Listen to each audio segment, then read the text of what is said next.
Good morning and welcome to this basic introductory to CST Studio. I'll be using this pointer right here in yellow. I'm hoping that's the way it shows up. So here we go.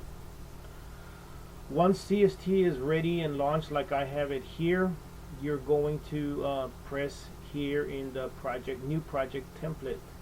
And oddly enough, it's named new project template, very original here. So press right here, new template.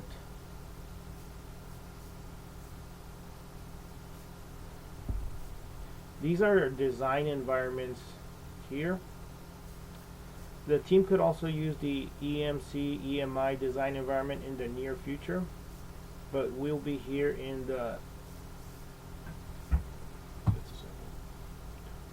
microwave, RF, and optical templates.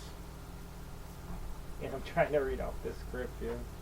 I'm not very good at it. So we'll pick antennas and we'll hit next. We want to select from our workflow planar there, and then we're going to hit next. We want to stay in the time domain and a project template, so we're going to press next.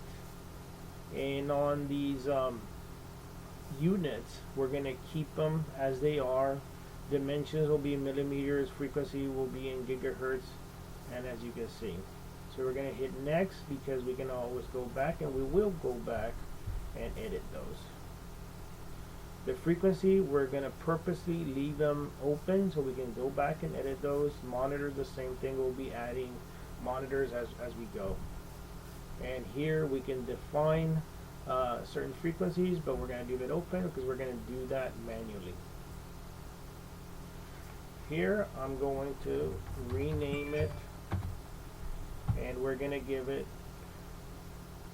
rename it Hello World.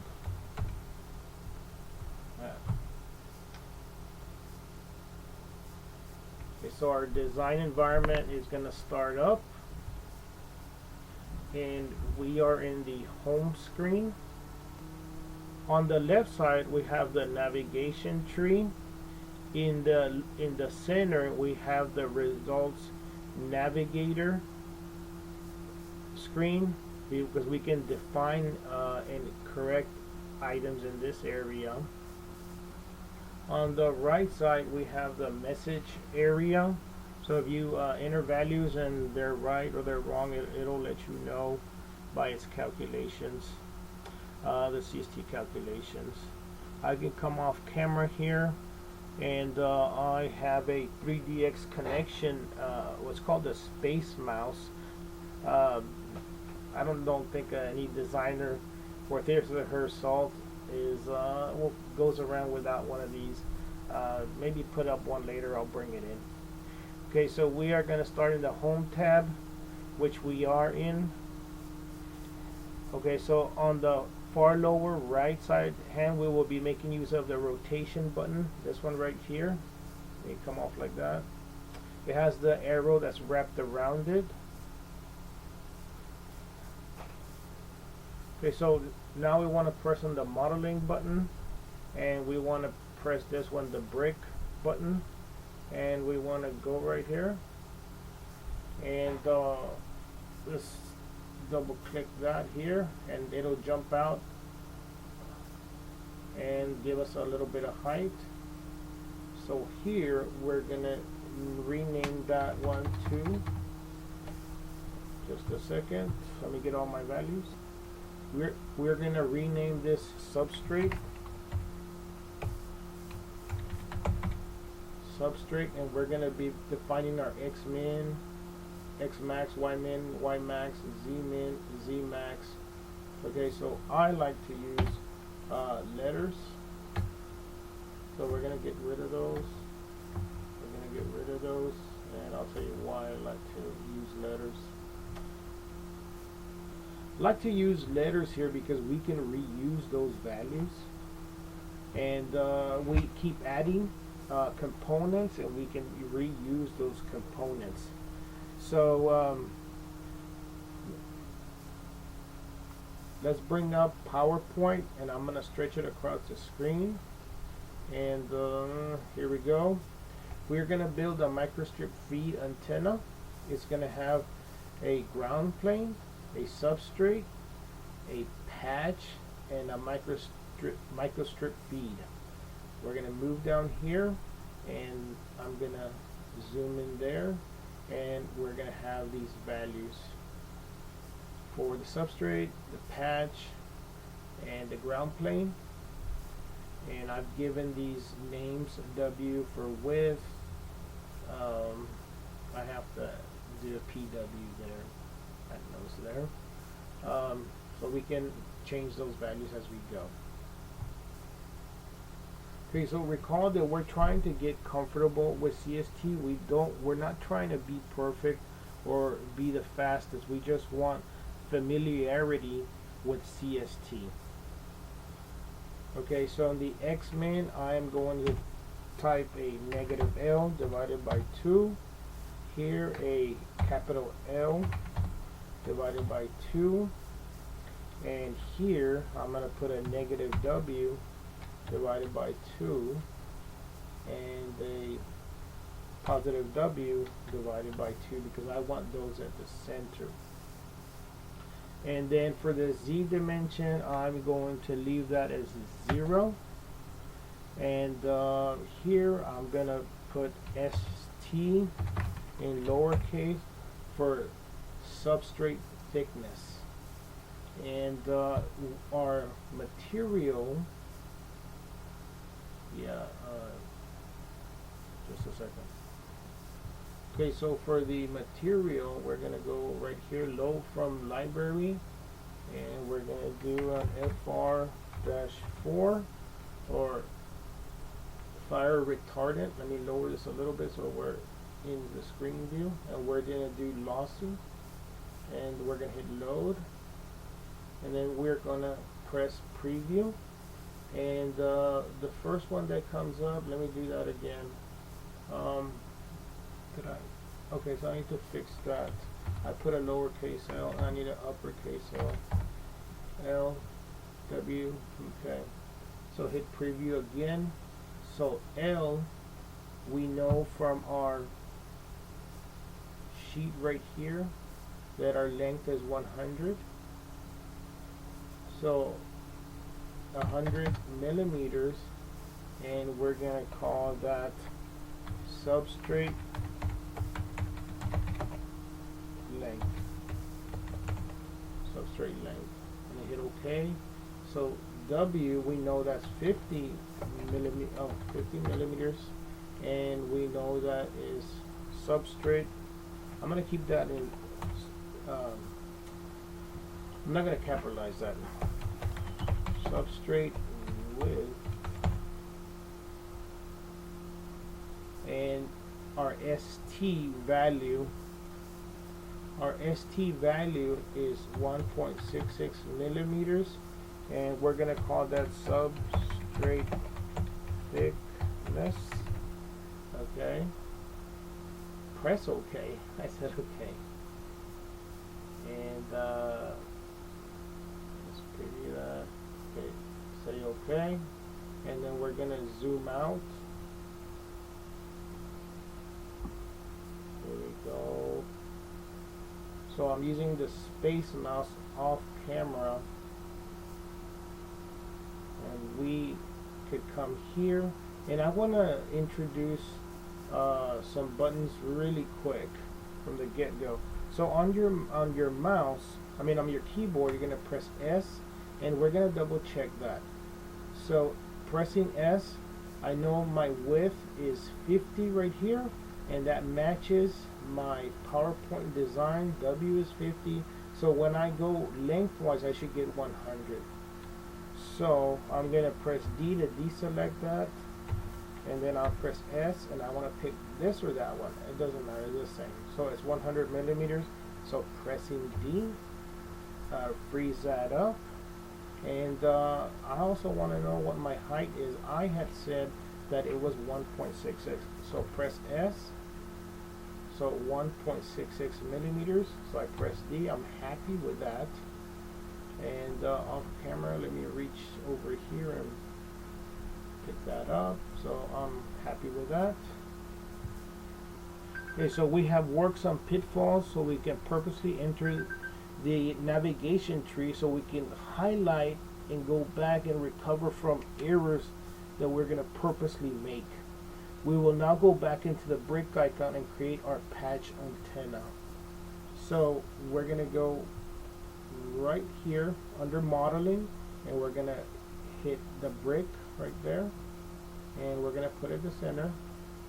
And I had double click that, then I'm going to give some height on that, and our dialog brick box comes up, and I am going to originally name that patch, and then I'm going to start on my dimensions.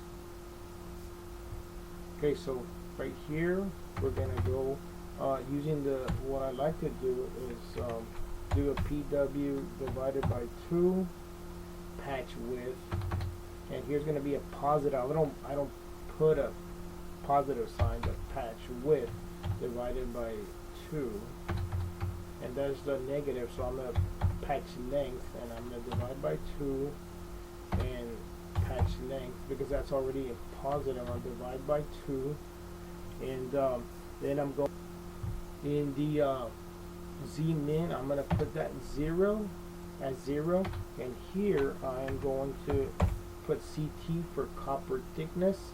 In the material side, I'm going to load from material library and copper annealed, and I'm going to press load, and I am going to press preview, and it's going to ask me for values for PW and PL.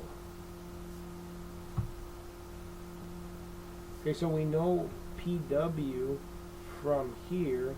PW is 42, and here I need to change that to PL. Yeah, can't type. Okay, so PW is 42 and PL is 32.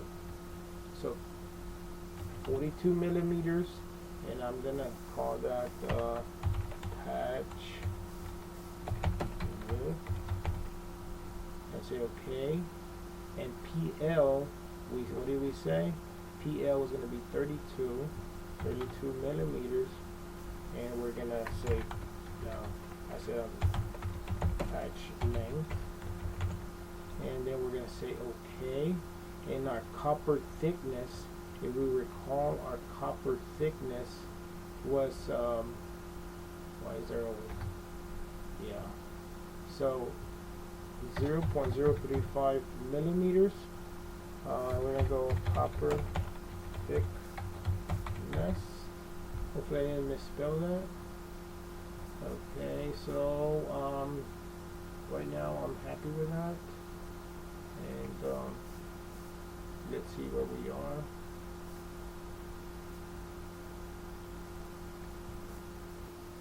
So right off the bat, I had put 0, and I have to put the minimum as ST, and then CT plus ST. That's one of the problems with using letters or strings. So the ST has a value of 1.66, so our minimum is 1.66 from the substrate, so that's our starting position.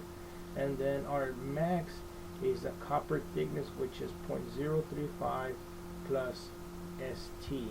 So bringing our calculator up, we're going to delete that. 1.66 plus 0.035, 1.695. That's how much it is above. So we're just going to hit OK there.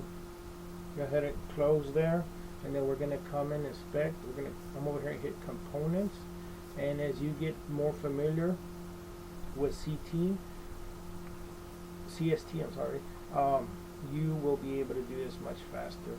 But even I get rusty. So, and I don't mean that in a condescending way. I mean that you do get rusty if you don't use it. So use it or lose it kind of scenario. So here's 32. I'm going to press D. I'm going to press S now. And I want to make sure this one was 42 or is 42, and it is. Pressing D. I'm going to come out, move out. And so we have our substrate and our first section of our patch, and it's not protruding down like I had. So recapping that, go into patch, define brick, and here you are.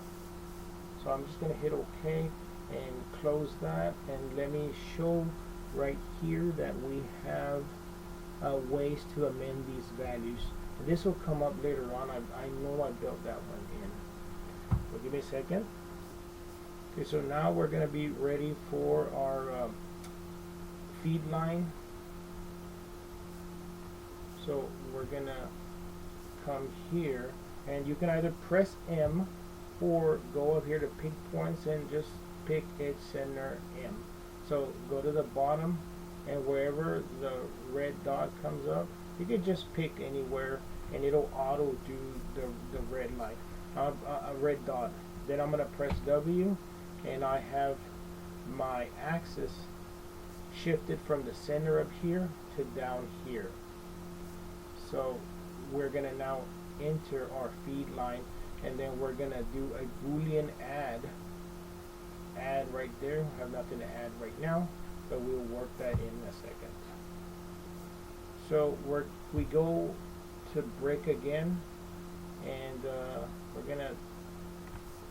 gonna just go ahead and hit escape, and then here we're gonna type feed line, and then here in U units, that's up, and V is that way, and W is up. Those are coordinate systems, and we are in copper anneal, so we don't have to worry about that. All we have to do is worry about entering the values correctly. Okay, so I've gone ahead and made some changes here, and these are U because we're in the U direction. I have to flip these around. So 0 feed line length, and our V because our V is in this direction. Now we could go up in here, and I can hit OK, and I can change those, but it's unnecessary if we just know what our coordinate system is, our local coordinate system, not our global. So if you look at that and that, those are different. So as long as we understand the global versus local coordinate system, we'll be okay. So we're going to press OK, and now we have an immediate problem, which is our length right here of our feed line is too long. So what we have to do is we have to take this length, which is 100. Let me bring that up. So the length is 100, and half of that is 50. And we also know that this one is 32, so half of that is 16. So what I'm saying is 50 plus 16 equals 66. So if I take the entire length, which is 100, and I subtract 66, I know that my correction factor is 34. So I'm gonna correct this one, feed line, and this is where I may run into some problems here with the video, and the reason for that is because if I press F7, it'll pause. Let me see if I can defeat it in another way.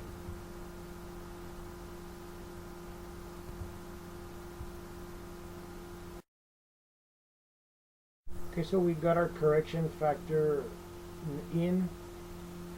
So I went into the 3D and recalculated, and I just changed the feed line to 29. So we can quickly do a check. Let's start at the very beginning.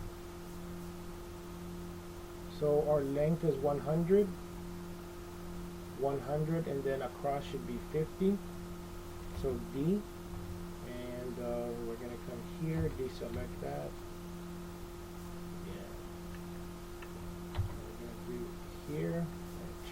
that's 100. We're going to deselect there, and then the width should be 3.05 on the feed line width. Feed line width 3.05, and we're gonna change this value. So let's check this first. So I'm gonna select, and 3.05 sure enough. Let's deselect, check that, and we should be at 0.035. So that's correct. So pressing D on my keyboard, we move out, and then we need to make sure, and this is a little tough to navigate, but we'll try using the space mouse off camera. Okay, so we have our feed and our patch. So we're gonna come here and make sure that these two line up. Okay, so here we're gonna come to the navigation screen, navigation tree, and we're gonna do feed line and patch. So hitting shift, feed line and patch, and it'll, when I hit Boolean and then add, the new name will be feed line, the highest name. So feed line will replace patch. So these two will become one, and whichever one of these bricks is highest, it'll take on that name. So now the feed line and the patch became one. So as I said, the feed line name took over the patch name. So hit back in components, pressing back in components, and we want to we checked that one, I think. So we're here at the edge, and I think we're ready to continue to move. We checked all our lengths, widths, heights, nothing is protruding, and our patch antenna is developing pretty quickly. Okay, let's now build the ground. We'll press here so we can use our space mouse, and we will press the brick again and just press there, and give it a little bit of height, and we're gonna name this to ground, and then we're gonna come and change these values, and I like to use or reuse values, and that's not gonna be copper annealed, it'll be FR. So let's calculate. Okay, so here we're going to put a negative capital W divided by 2 and a W divided by 2, and this one is going to be a negative capital L divided by 2, L divided by 2, and then we're going to go to FR lossy, and our Z should be minimum, should be, just 1 second, let's calculate. Okay, so making our calculations because of our prior coordinate system, we flip these around, and our Z min is Z max. So our minimum is actually, click over here. So our Z minimum is actually flipped around like that. So 0 from this 0 plane right here, that one, the grid one, and we want to protrude out of that into the negative region of the copper thickness. So let's get back to a good position. So let's hit OK on this ground plane and zoom in. So how much did we say the ground was supposed to be? Okay, so the ground is supposed to be 0.035. So let's do the same thing. Let's press S, and this needs to be 0.035. Yeah. Okay.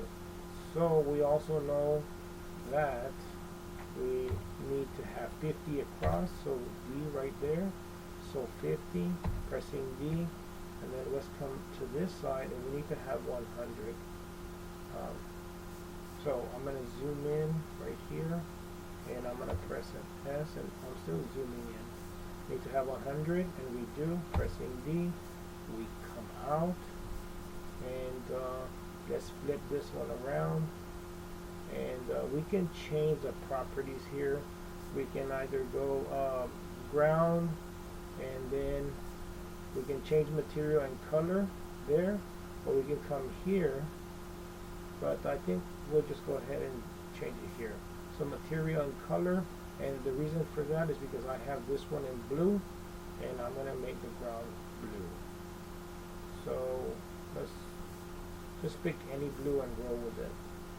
And the substrate I have in kind of a peach color, so let's make that a peach color. So that became the feed line, if I'm not mistaken. So let's go ahead and change that. Oh, okay. Let me get rid of that. Oh, components.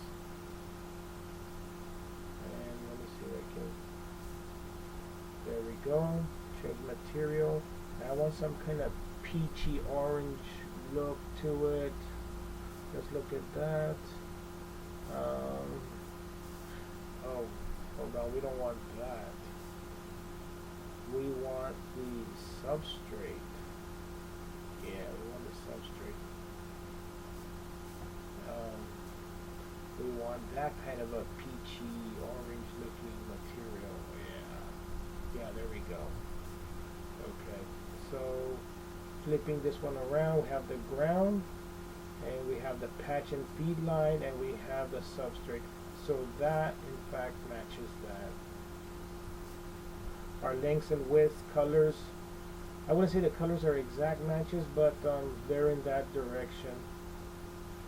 So pausing for a second.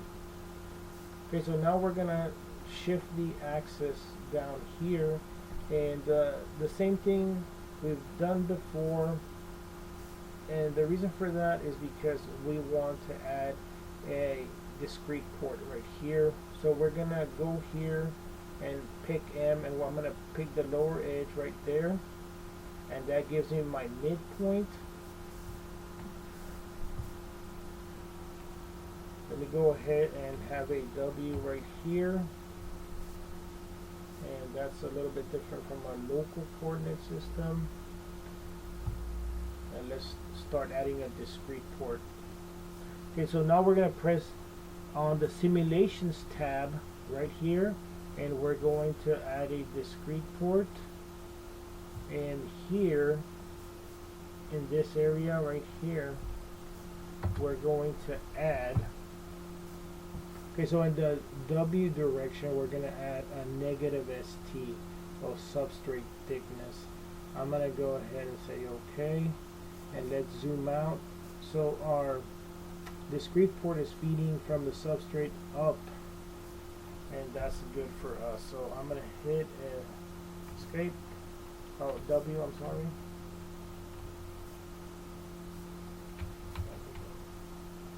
Pausing for a second. Okay, now that we're happy with our discrete port right here, we've been happy with everything else. We're gonna hit frequency, and we're gonna go from 1 gigahertz to 10 gigs, and we're gonna say OK, and that sets our frequency range. We can back off a little bit. Okay, so we got the frequency in. We have to go to the home button right here, and we start simulation, because we already did the 1 to 10 gigahertz. So we press start simulation, and this could take a while. So I'm gonna pause and just let it do its thing, because this could be a good 5 minutes of just watching. So I'm gonna pause out. So you can catch the tail end of these calculations, and you can see the value starting to show up. Okay, so we're gonna go and try to find any errors. I'm not seeing errors. Let me see, the following discrete edge port is only partially connected to metal material. Well, okay. Well, this is a speed usage right now. Okay, so go to the 1D results, and we should have the S parameters, and very much a type situation here. I was not expecting that at all. So hold on, let me pause out. Okay, so that's a lot better. What I had done here is going back to my components. I reran the computations, and what I had found initially when I had read off that was only partially connected. So what I did was that I didn't have my ground plane right here was FR4 and not copper annealed. So careful with that, copper annealed. I added this afterwards. That didn't show up while the video was running, but I went ahead and fixed that. That's why it was only showing up as partially connected. And if we go to our S11 parameters, we have a much better frequency to decibel calculations on our S11. Okay, so we're gonna go and press on field monitor, and we're gonna press far field, and we're gonna change that to 3.25. Why? Because that's our first big dip right there, and I'm gonna hit OK right there, and then I'm gonna go. Let's go ahead and add another field monitor, and this time hit current density. Change that one also 3.25 and hit OK, and then we're gonna go to home. Sorry there. I'm gonna start simulation, and I'm going to pause out because this will take a while to calculate, so I'll be back. Okay, so I'm gonna let you, the viewer, watch the tail end of this transient analysis recalculation. And in the field monitors that I set, I didn't set at the very beginning because I said I was gonna manually do them, are on these field monitors, the far field and the current density. That's CT, and here we go. We're getting our values coming in. Okay, so checking right here on the messages, 5.5 gigahertz is larger. I'm pretty sure I had to change that out, but I guess I didn't. So let's go ahead and fix that up. But before we do that, let's do this.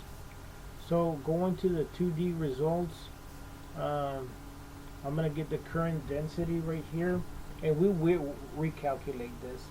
So hitting right here and animate, we can animate this antenna, and we're at 3.25, what we said we were gonna do. And we're gonna stop there for a second and pause. Okay, so to get the gain of this antenna, we're gonna go to far field, and then far fields, then we pick the ABS, and we have our theta and phi. We could do a lot better than that. We get our directivity. We can get our IEEE gain. Is it calculating? And realized gain, negative 2.133. I know I had done a lot better. So pausing there for a second. Okay, let's go to our simulations tab and go to frequency and go to 1 and 3, and yeah, that'll be inside. I'm gonna say OK, and then I'm going to recalculate. Okay, so I went to the home tab and I just hit start simulation, and I'm letting it go to calculate from 1 to 3 gigahertz. And I'm gonna pause here because it'll take a bit, not very long, but it's running pretty fast there. But let's not have you not wait. Okay, let's change the far field right here in the field monitors to 3, and the far field, and we're gonna say apply. Okay, because we went from 1 to 3. But before, let's just say okay right here, and let's go back to our 1D result, and give me a second. Okay, just 1 second. Okay, so I changed my far field and current, and I'm at 1.65, 1.66, around that range. So let's go into the far field, see what we've got. Current. Let's look at our gains. See our current density. So we're at 3, and rotate it on me. Let's go into the gains themselves, and I know I changed it to 3, so absolute. A little bit better. 10. Wow, that's pretty good. So what do we have? Realized gain, and we want IEEE gain, negative 3.172.